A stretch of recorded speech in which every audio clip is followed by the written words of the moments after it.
Major leaders from Latin America attended this year's Mercosur summit. What were the key issues at stake? Hello, I'm Arnold Naidu, and this is The Heat.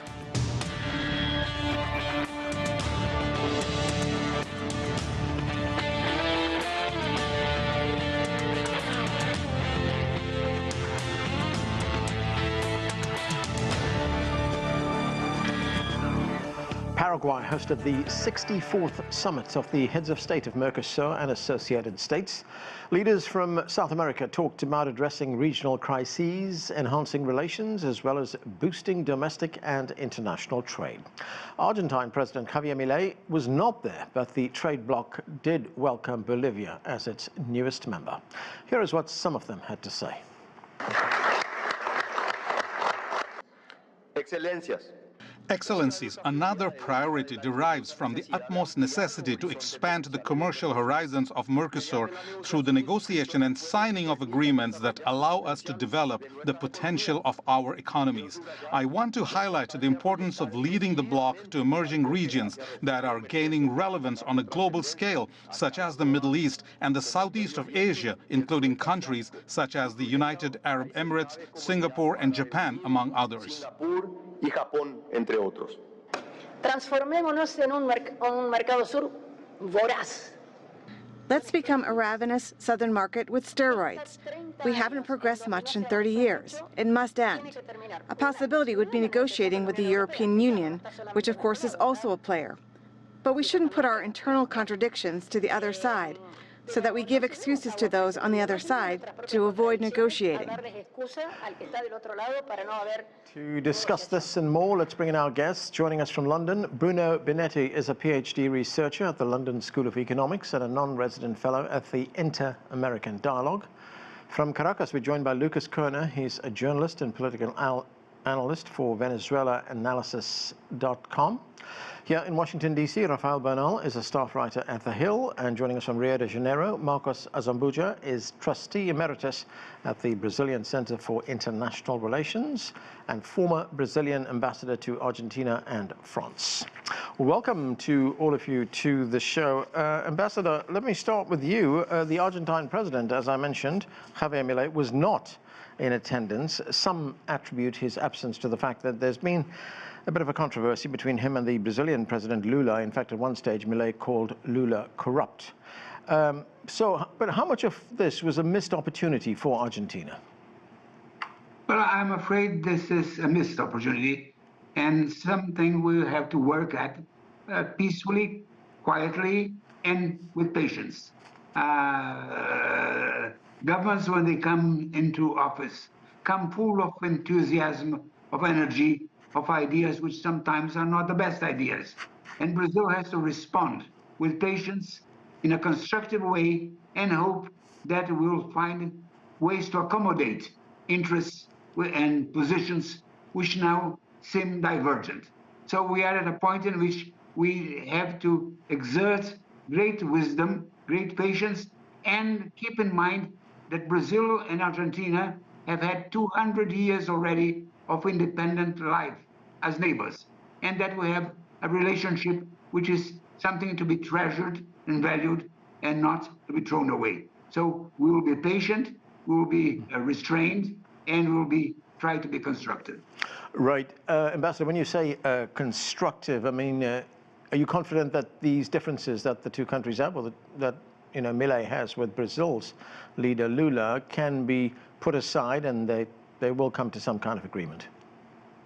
You see, we came to a point in international relations where language has been abandoned in its more courteous forms.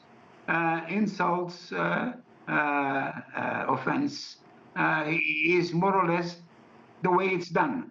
So we have to bear with that, try to, in a sense, negotiate with it, and hope truly that in Argentina and in President Milei's spirit, in a little while, the sense that he has an inheritance, a valuable one, of cooperation, of joint projects, of working for peace, of both countries in a certain moment abandoning nuclear military projects, that all of this is very valuable. very useful for each country and for the world at large and for South America.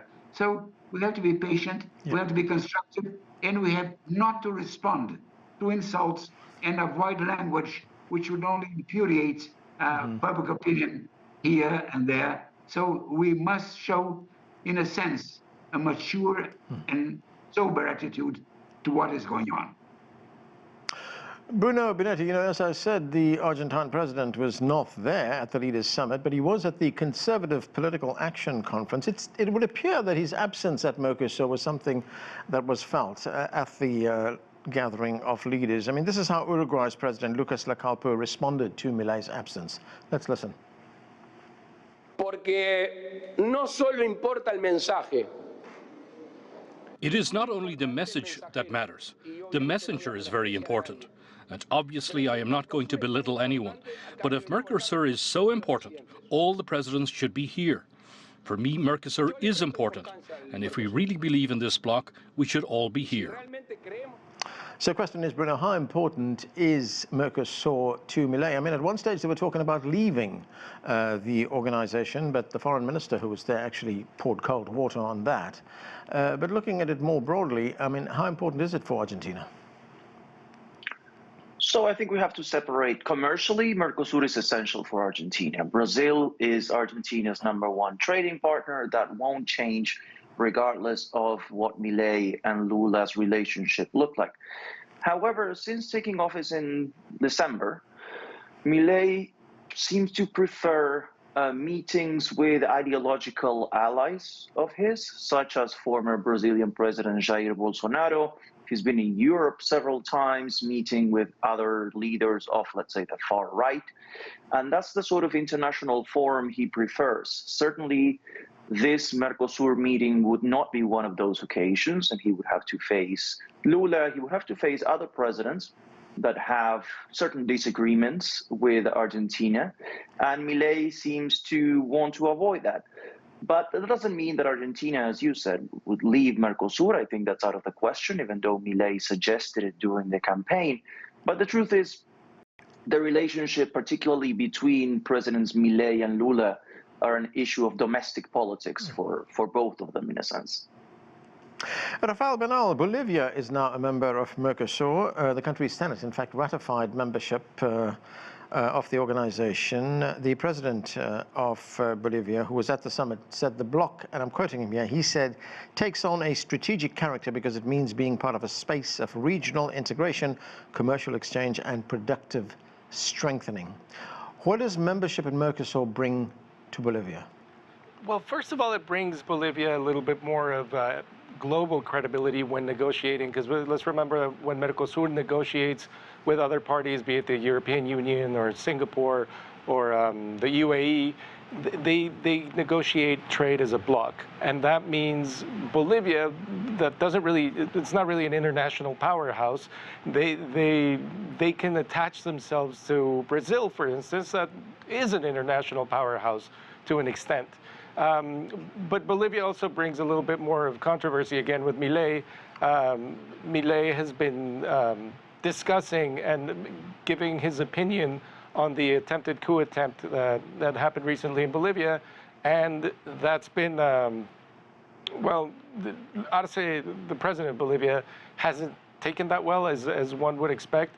So it brings yet another leftist South American government into this club that at some point had full political alignment, and now you see Milei as the odd man out, to an extent Paraguay as well, but again, Paraguay is a much minor player as Bolivia is. Lucas Kona, great to see you, Lucas. Venezuela was suspended by Mercosur. That was back in 2016. It was suspended because it didn't incorporate certain principles, certain rules on human rights and trade into its national law. So what is the status of the relationship right now? I mean, is there a likelihood that Venezuela could rejoin Mercosur at some point soon?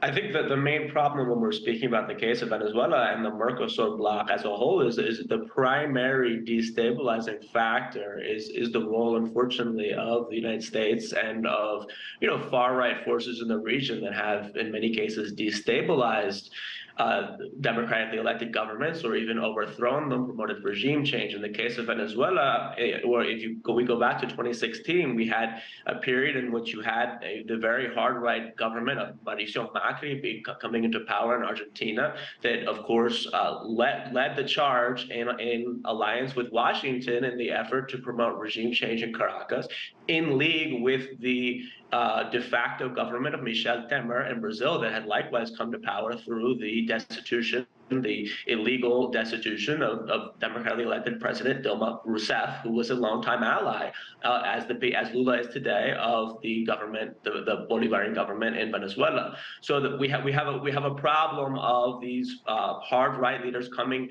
into power and effectively promoting Washington's agenda of overturning political sovereignty and promoting de-development and the neoliberal agenda across the region. I think this is a key threat to any kind of regional integration, both now and in the future.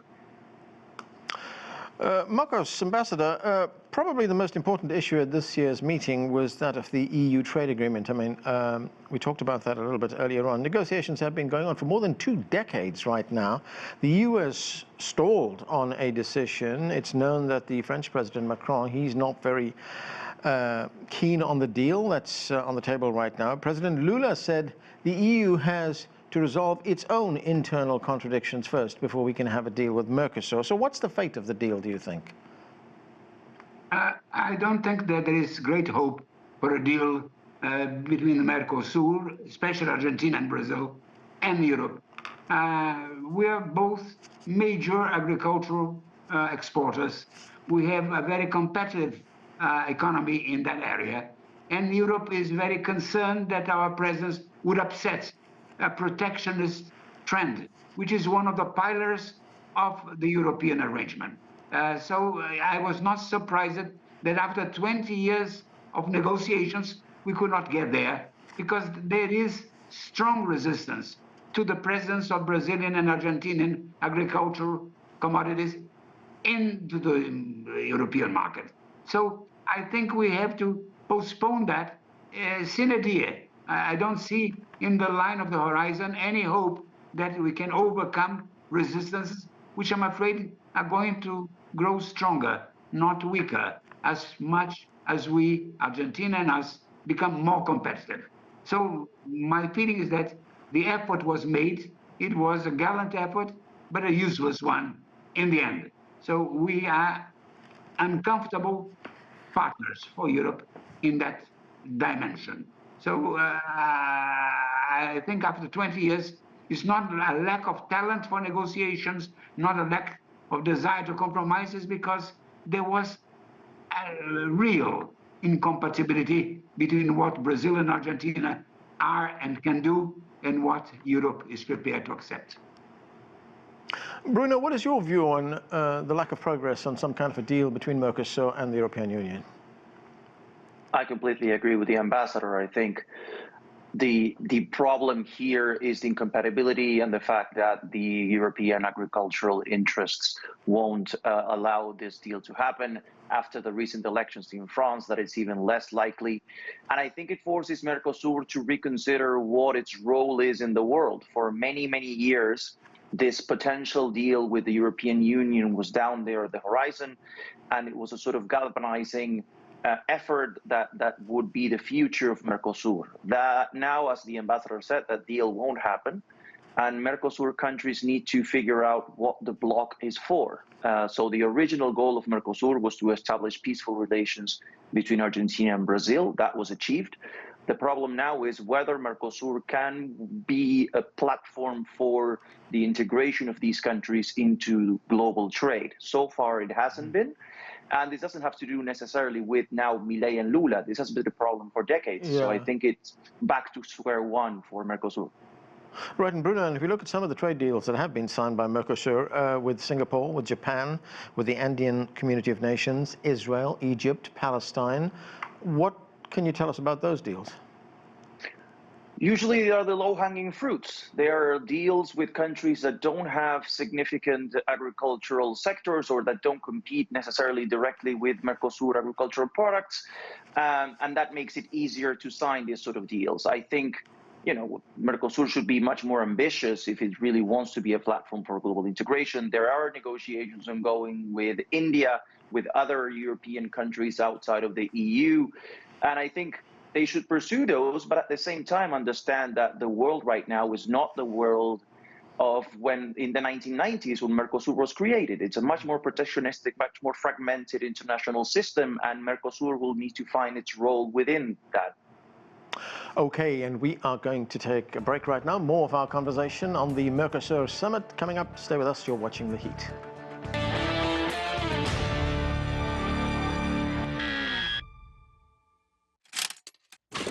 The world's currencies are more connected than ever before. The mechanisms that drive the economy are universal. Money moves markets. We explain these trends and show you how the cash in your pocket can have a wide-reaching effect. Because money makes the world go round. Global business.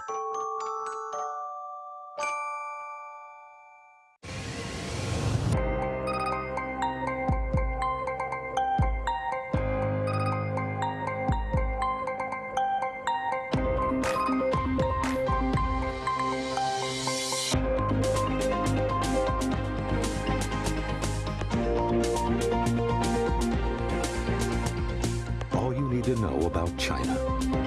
China 24, only on CGTN.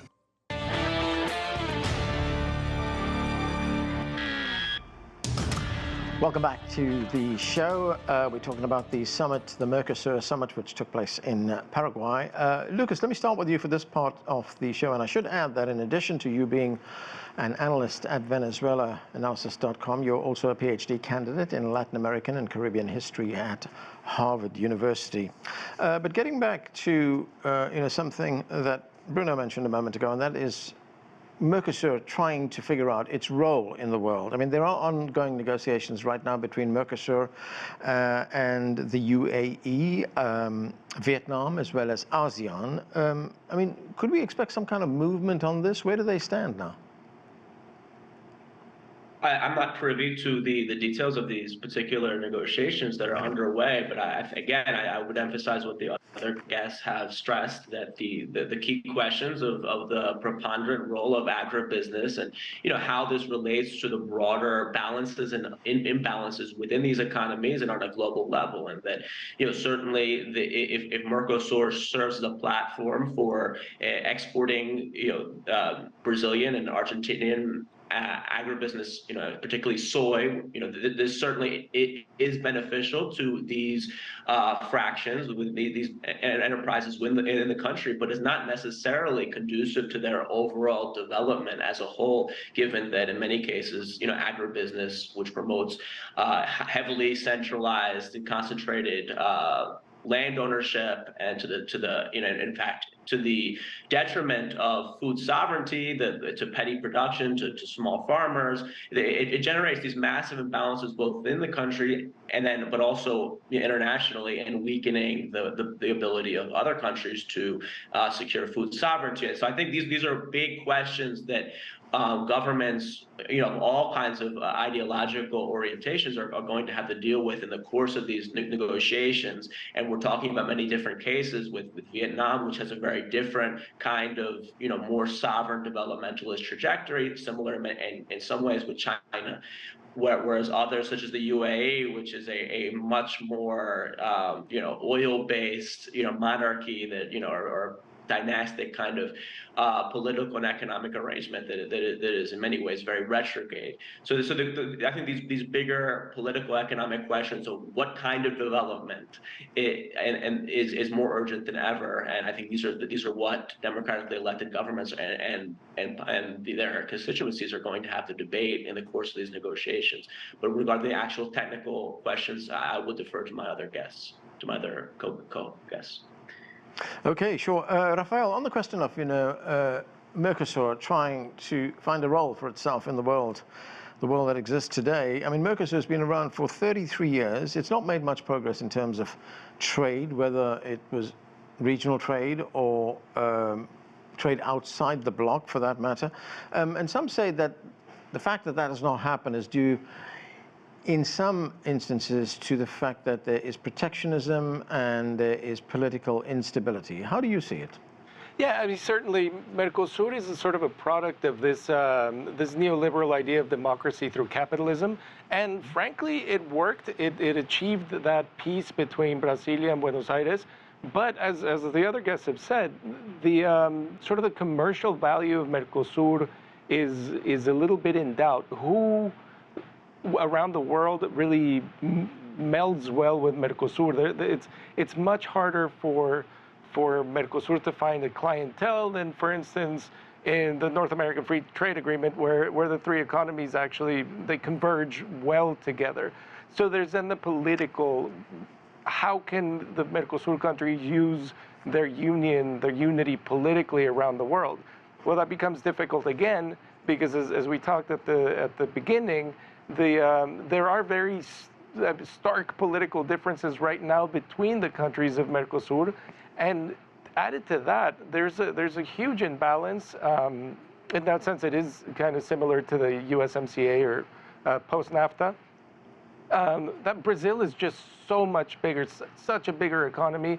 Yes, Argentina is very large compared to, say, Uruguay or Paraguay, but Brazil just almost overshadows all the other economies, and that doesn't mean necessarily. That definitely doesn't mean that Argentina, especially Argentina right now, is going to follow Brazil's geopolitical lead.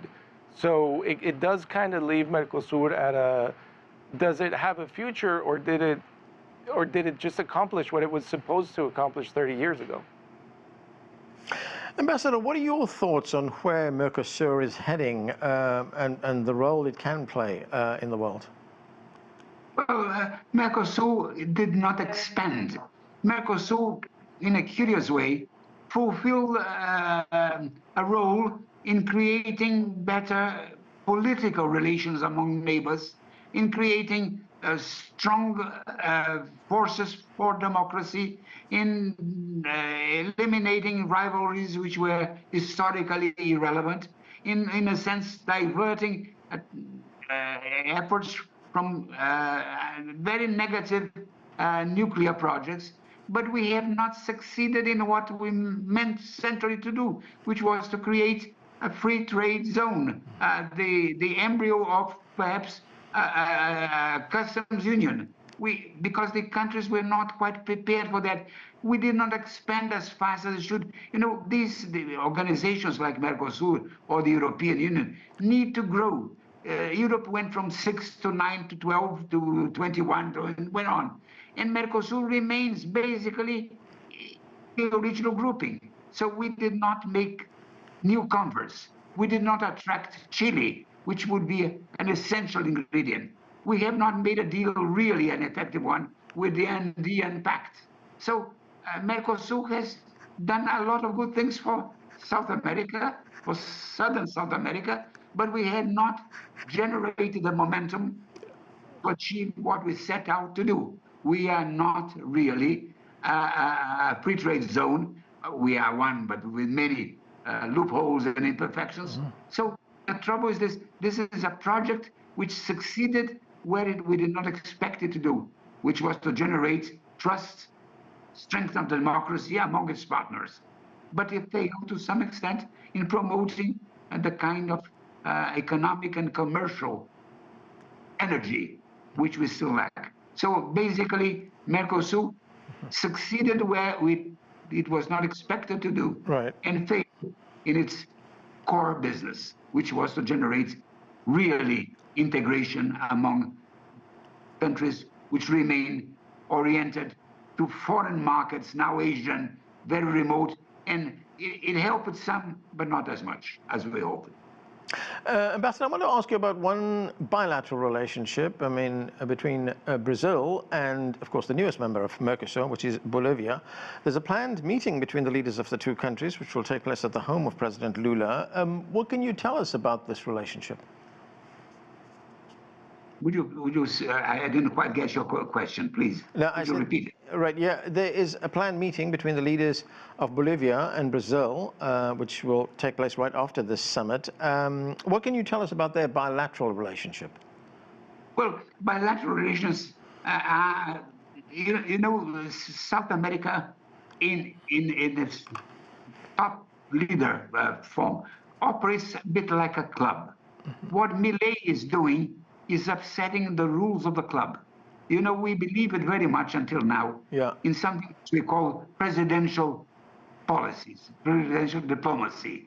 It was the fact that since we were, in a sense, a family, we could get together and among us in a rather warm, cordial way, overcome. What is happening now is a rupture of Latin American, South American tradition, which is courtesy and cordiality among leaders. Right. My advice in my country these days is that to avoid, with Argentina especially, presidential diplomacy. Let's do everything that has to be done on an administrative level, on a bureaucratic basis, but avoid encounters which could be disastrous. Okay, Bruno, I've just got a little bit of time left, under a minute. Uruguay has now taken over the presidency of Mercosur. It's determined to prioritize ties with China.